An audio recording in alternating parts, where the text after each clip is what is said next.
and today I'm going to be doing a book review on Harry Potter and the Order of the Phoenix. Look, blue on blue.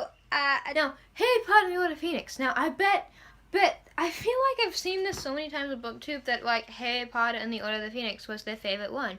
Or when they're ranking Harry Potter faves, it will be in the top 3, okay?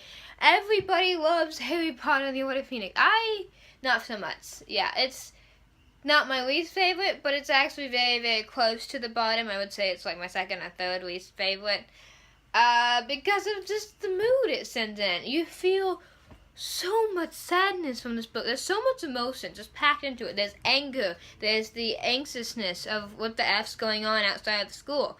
And there's Harry's own personal feelings that he's kind of being neglected by every single person.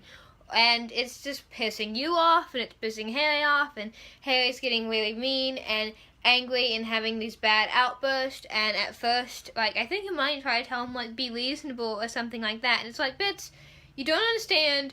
You're not the one being, like, prosecuted for being a liar here. That's what he was. We start this thing. He uses magic to save Dudley, and it should just be dismissed. We're going through this trial. He's reunited with Hermione and Ron, and normally in the books when it's Hermione and Ron, it's ecstatic because the trio's back, the Golden Trio.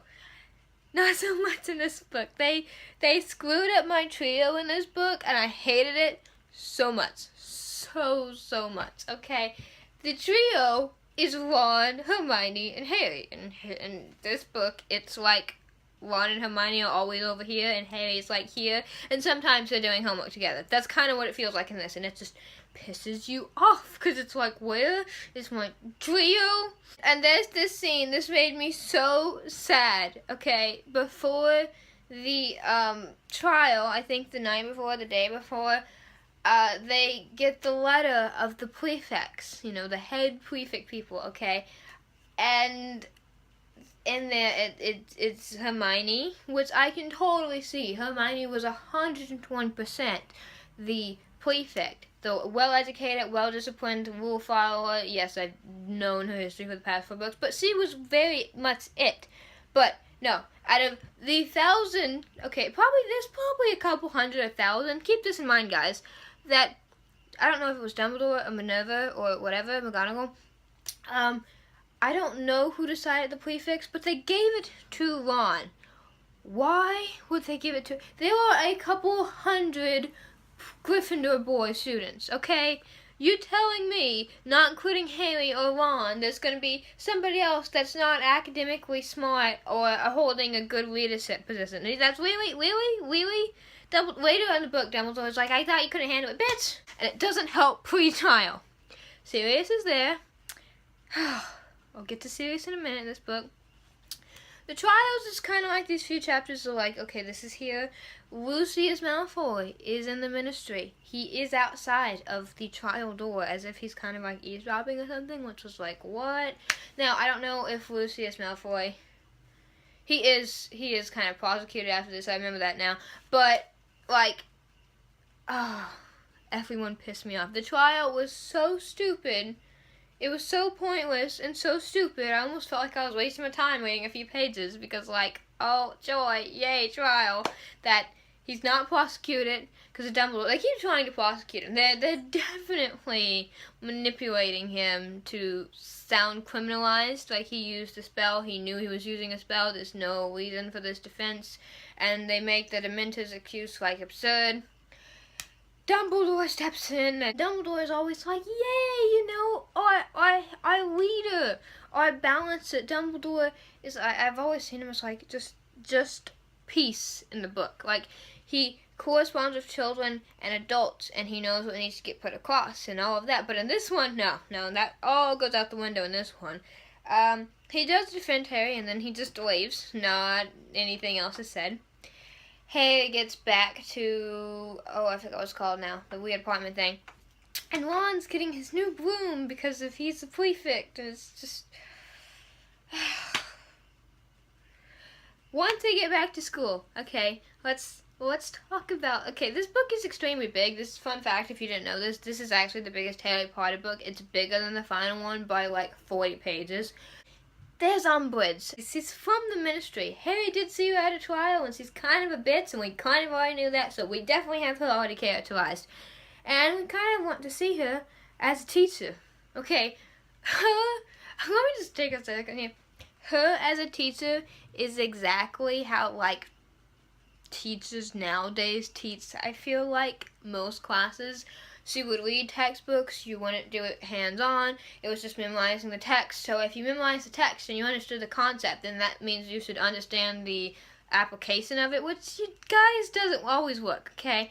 She's a horrible teacher, they're not learning anything, she's being a complete bitch.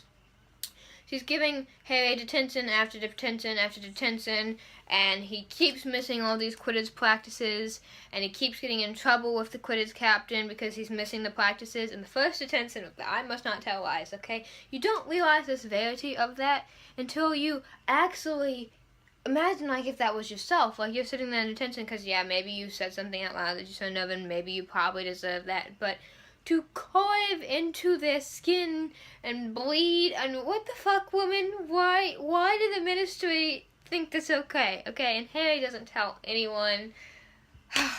Harry was so alone in this. He was just completely isolated. Like, I almost felt like other characters, when they were there, they weren't there really, and I just was like, The Quidditch game happens. Draco, I think, insults him. I think it's Draco. No, it's one of Draco's posses. They insult something. The Weasleys get into a fight along with Harry. Fred and George are suspended, even though one of the twins, don't remember which one, was not actually fighting. They're just like, oh, well, you're connected to him family-wise, clearly off the team.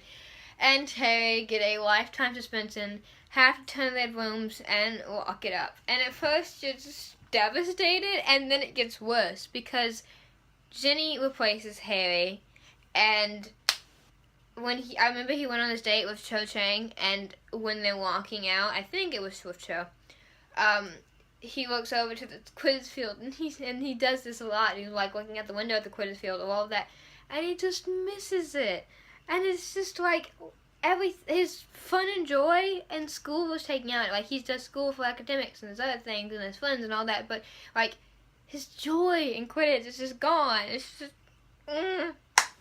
Hagrid gets back. We're still not talking to Dumbledore. Introduces Harry to his half-brother giant thing that, you know, Harry will now need to take care of because, oh yeah, all the teachers are getting kicked off. My favorite parts, though, is when McGonagall is talking to Umbridge. To kind of intimidate Snape, she intimidates Hagrid. He thinks he's going to be suspended. Sybil, I think, gets her fired. Dumbledore does kind of say the day there. It's very awkward and uncomfortable, and it's really weird. All of her rule policies are unsafe now. It's just, the school is just being very weird now, and it's completely un-Hogwarts. There's no trio in this one, there's no Hogwarts feeling, there's no Quidditch, there's like no happiness, it's all isolation, and do you see now why I don't like it? Ron is a Quidditch player. Oh, could that piss me off anymore? Okay, Ron was this, I didn't want to watch Quidditch, I want to feel the play of Quidditch, okay? Okay, I want to feel the play of Quidditch. I don't want to sit there and watch Quidditch, because every time I sit there and watch Quidditch, even if Gryffindor would win, I'd be Ron does do that one great thing, but that's when Harry and Hermione had to go off with Hagrid to meet Glop. Okay, now, the part that will really piss you off in this is the meticulous details. These are not meticulous details that had one kind of change in the plotline. This is Sirius's life. It's just effed over because it just pisses you off so much. Okay, number one, Ron's dad is attacked, and they have to all go back to the family ward. You never realized how serious it was if you read the book and the movie. It was just like, oh, he's back and in bandages. It's great. And the book, he kept bleeding from the wounds. They wouldn't close. It was just, we're not seeing progress for a while. He was in the hospital for quite a long time. Dumbledore's army is formed. Dumbledore's army was some great shit in this one, okay? this is the first time I think I've really seen Harry as strictly a leader, and it's absolutely wonderful. Like, normally, obviously, you can tell he's the leader between Hermione and Ron, and he's definitely not an introverted person, but he's taking charge of everybody in the whole group, and he's fighting and teaching them to fight, and it's a great feeling and new character that you should put to Harry and for the future books. And Dumbledore's army was all great until they got discovered. They did get discovered. That does cause Dumbledore to get kicked out. There is the date with Cho Chang. That could not have been more uncomfortable. I was uncomfortable. It was so uncomfortable. I was just cringing. I was like, oh, can I skip this part? This is awkward and weird and uncomfortable. And I love when Harry, this is actually before the Dumbledore Army was disbanded or even formed, and Harry's going to Hermione, and the first thing is, women, damn it! It was great. One thing, interesting, I think it wasn't in the movie, and I think now that I didn't remember this at all, but when I read it I was like, oh, after the vision with the Snake Man, okay, Dumbledore does briefly talk to Harry. Harry does do the whole yelling thing like in the movie, that's still the same, and signs the Octo-something class with Snape, which is, that could not have been more worse, or it was so uncomfortable, it was so awful, Harry hated it, he hated the feeling it gave him, it didn't even make him feel physically great, and so he one time does go into Snape's memory and pulls out the one of his father, or few, of father and the gang, and they're not, being the best students, they're kind of bullying Snape, etc., and we do see the interaction with Harry's mother and his father, and at first Harry's father was just this like F-boy, just trying to get her, and Harry actually, this part pissed me off. Harry goes back, goes through a fireplace to talk to Sirius, and I think Remus was there too, about his father. They have this 20-minute conversation about his father, that somehow doesn't get Harry caught, and this is a pointless conversation about how his father did love his mother. Harry, in year 5, you're like 15, you don't get to say that your father didn't love your mother at 15, okay, no,